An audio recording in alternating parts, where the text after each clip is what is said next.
Те там зад горите, много е далече. Нямам татко, майка, аз съм сирак. И треперя малко, зима дойде вече. Ти батак не си ли чул? Аз съм оттам. Помня го клането и страшното време. Бяхме 9 братя, а останах сам. Ако ти разкажа, страх ще те се вземе. Като ги изклаха, чичо, аз видях, с топор ги сечеха, ей тъй на дръвника. А пък аз плачех, много беше страх. Само бачо Пеню с голям глас извика и издъхна бачо.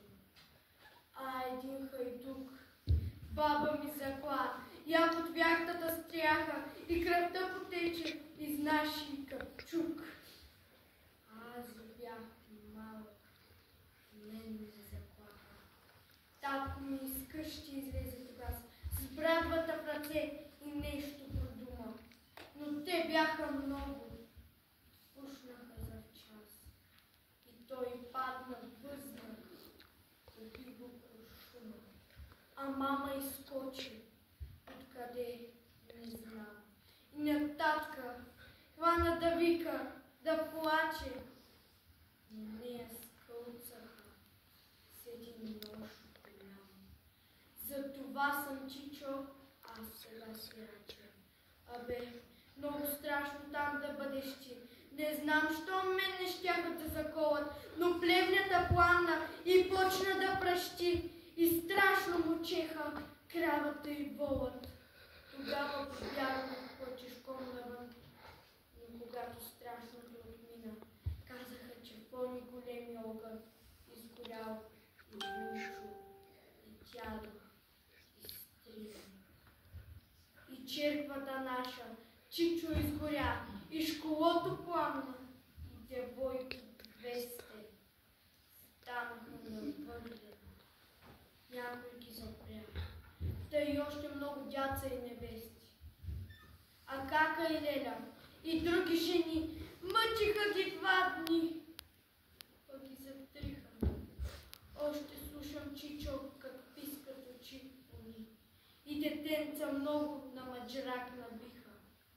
Всички свят затриха, как небе ги грях. Само дядо Ангел сюрмаха оживя. Той пари хотел сбереше за тях, но поп трендафила возли и коваха. И уж беше страшно, пък не ме бе страх. И треперех само, но не плачех веки. Мен и други дяца пееха с тях и гържи съдрани повиха на всеки в помашко село. Не знам кое бе. Мене ме запряха. Не иде под земя. Аз из дупка гледах синьото небе и всеки ден плачех за мама, за тата. По-добре умирвах, но не ставах турка. Когато ни пуснаха, пак в батак живях. Поди 2 години посрещнахме и Гурка. Тогава с лошо време и за тях настана.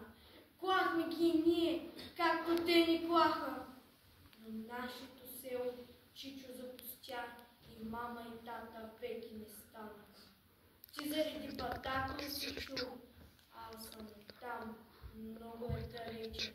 2 дни ту гладувам, защото съм сирак и треперя малко, зима